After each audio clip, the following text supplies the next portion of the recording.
Okay, welcome back to another one of my reviews or main videos, right?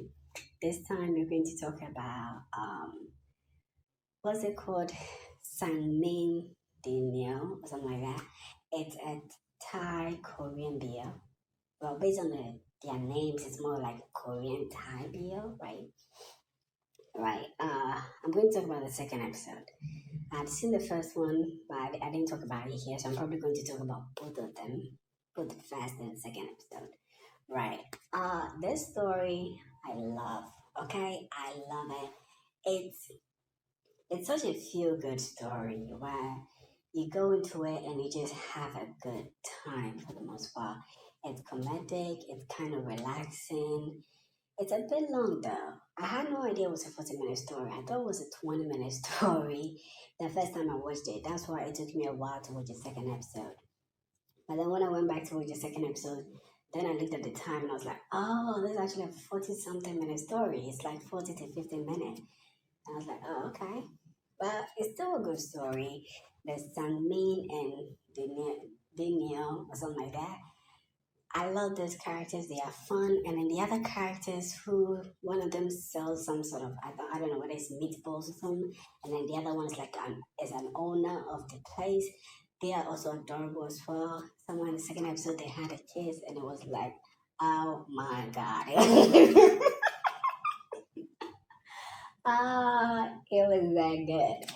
I loved it because I wasn't expecting that to be like any kind of kissing like that in the show, but they were doing it like it felt like with tongue and everything. It was like, oh, I don't know whether it was real or somebody imagining something, but it was good. Okay. Anyway, anyway, back to the story. I don't really know what to really say about it. Uh, the main character, he is nice so far. So far, he's treated the place as as a visitor would.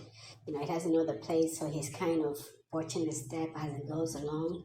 But you can see clearly that he has some sort of attraction for the Daniel character already, even in the first episode. And in the second episode, you can even see more that he definitely has feelings for him. At some point, he was jealous when they introduced a rival-ish for him, right? That was a new guy. He is not a good guy. He actually messed with Daniel's dream job just so that Daniel would have to come work at his hotel. That wasn't cool at all. But yeah, he's that guy. And oh yeah, that guy, the villain guy, when he came in his outfit, I loved it. I love this outfit. It was really cute. I love that. Love it. And he reminds. I feel like I know him, but I haven't searched it up yet. Maybe when I'm editing this audio, I'll search it up and put it up. But I don't know. He looks very familiar to me, but I have no idea why. Even the meatball guy, he too, he looks kind of familiar to me. Anyway, Anyway, the Sangmin character, that's who he is. And then the new character, too, he's all excited about his dreams and wanting to be a tour guide. He's been practicing his English so that he'll be able to do it. It's a major thing for him. So for the other guy to do that, the rival guy to do that, it makes him a bit of a dick. That's not cool. Just because you want to get in his pants is like, bruh, that's not cool. Uh, yeah, and then also the mother is very gracious, Daniel's mother. She really loves Sangmin, and then Sangmin too sees her as a mother, and that's really cool.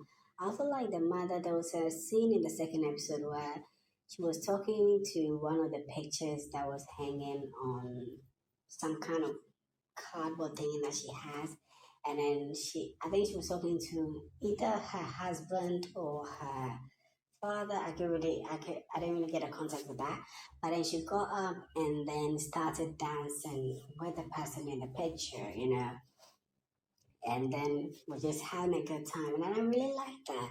Some people will see stuff like that and think of it as weird, but I see it and I'm just, people grieve in their own way. So if this is what makes her feel good, leave her be. Don't be like, don't tell her that she's the one wrong. No, leave her be. So that was really nice. I really enjoyed that. And what else? Yeah, the meatball guy and the what is his name, the shop owner guy too. They are really so far they've not done much except have little flirting moments here and there and also kind of kiss. And that's about it. And then the new character that they introduced in the second episode, which is the villain. Well, yeah, let's call him a villain because he messed with the Neo's dream job, so he makes him a bit of a douche. But the story doesn't make him feel like a douche. It still makes him feel lovable to a degree. So it makes it very hard to hate him. That's why he has like cute outfits, and I don't know. I just it makes it very hard. But anyway, he and the woman that he works with, I think his manager or maybe secretary, I have no idea.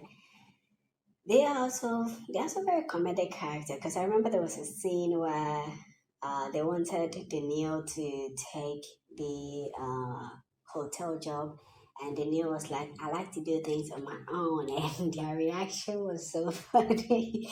Yeah, it was before the guy messed with Daniel's guide job. Anyway, that's basically it from the story. Oh, and by the way, the story so far for me, though it's all good and fun and everything, it doesn't necessarily feel like it has a main key plot that is like super super interesting in my opinion. I'm not going to lie to you about that. Though it's still interesting to watch the show. Okay, the show was interesting to watch, but in terms like a key plot, there isn't really much of that. There kind of is, but not really, right? So you're going to watch it, you may have to, have that in mind. But I do like the show and I really enjoy it.